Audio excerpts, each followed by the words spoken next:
Well, before freedom of speech or freedom of the press, one freedom stands first in our Constitution: religious freedom.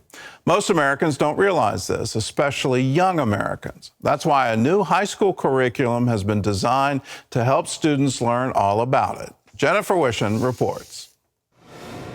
In the list of rights enjoyed by Americans before speech, before the press, and the rights to assemble and petition, the founders placed religious freedom at the very top.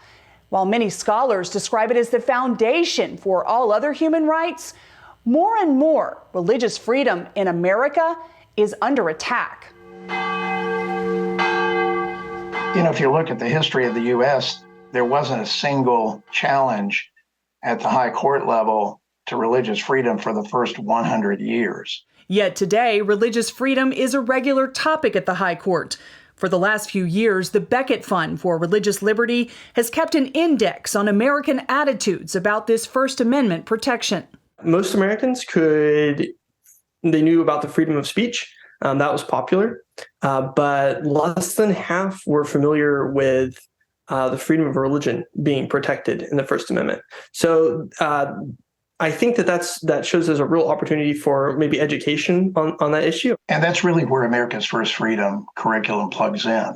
Once focused exclusively abroad, the Religious Freedom Institute now spends half its time promoting religious liberty here at home and sees educating students as key to maintaining strong protections. We want to provide a pathway that encourages them to be confident, to understand religious freedom, to talk about it, and to live out their faith in the public square. That's what our founders intended.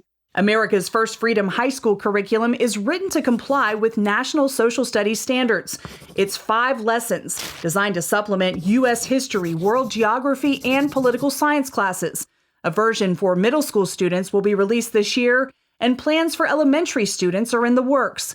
The goal is to arm next generation leaders with knowledge about the one freedom that protects conscience, allows Americans to live out their faith, and makes the nation stronger.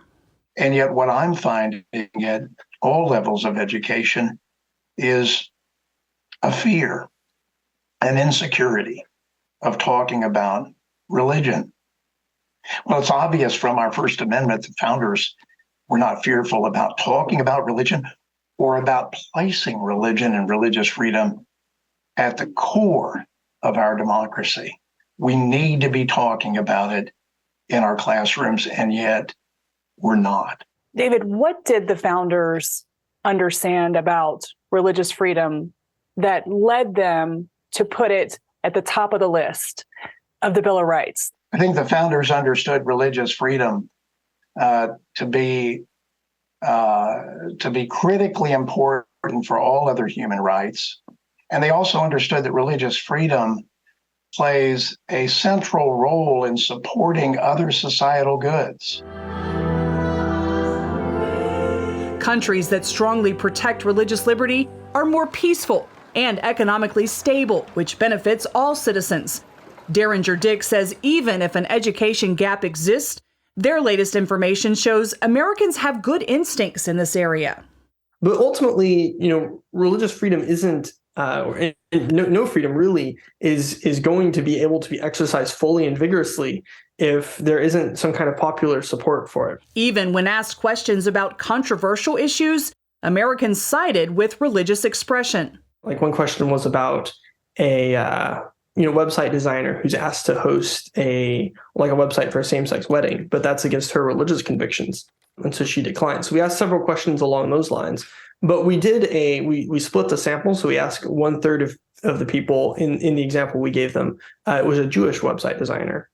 And then 1/3 it was a Christian, and then 1/3 it was a Muslim. And what we found was we got about the same response. It was around, if I recall correctly, around 70% of people who supported the website designer, regardless of their religious belief. Still, Beckett's index shows Gen Z, Americans 26 and under, are the generation least supportive. Just 46% have tolerance and respect for different beliefs in God. Do you feel like in some ways you're up against the clock? Jennifer, I think we are up against the clock. There seems to be a willful disregard of fundamental principles of our democracy, fundamental principles of truth, and the critical role that religion and religious freedom play in society. If we lose religious freedom at home, if it's compromised at home, then we're certainly going to lose it around the world. Now, the Religious Freedom Institute is working to expand its curriculum across the board into public, private, and home schools across the country. Jennifer Wishon, CBN News. Well, when I was growing up, religious freedom was absolutely drilled into us that, yes, that is a fundamental right, and it's fundamental to what we called the American experiment. Now, I was going to school in a place called church land, and what that meant was land was set aside in the colony of Virginia to support the established church, the Church of England. So the income from the church land went to the church, and that was a form of taxation to support religion and to build churches and to support the Church of England. It's curious that in our Bill of Rights in the Commonwealth of Virginia, that was all done away with. And one of the first things the U.S. Constitution and its Bill of Rights says, Congress shall pass no law respecting the establishment of religion. These are people that came out of European state religions. Now, they were Christian, but they were state-supported religious institutions, and they realized just how bad that was, how it led to corruption, how it led to people who wanted power, didn't really want to worship God. And so they said, for a fundamental reason, and that reason is being the freedom of all people, we can't have that. And we can't have any law that restricts the free exercise of religion. We can't have either one. That's not allowed here. And we want everyone to have freedom of conscience. The reason being is that our rights come from our Creator. We hold these truths to be self-evident, that our Creator has given us these rights. Now, in today's world, there's a real rise in socialist thought right here in America.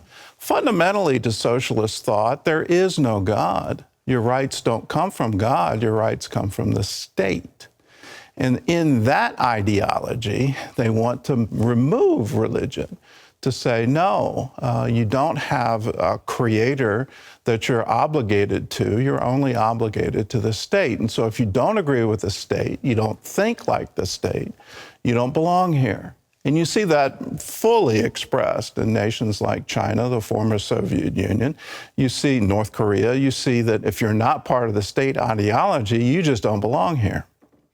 Let us teach our children the importance of religious freedom, the importance of free exercise, that people have an absolute fundamental right to freedom of conscience, freedom of belief. When you look at some of the cases that have come before the Supreme Court recently, and I'll just highlight one, a Colorado baker not being allowed to have his own business, exercising his freedom of conscience, what cakes he makes and what cakes he doesn't make. That's not the American experiment. We need to reestablish we're free and we have the right to freedom of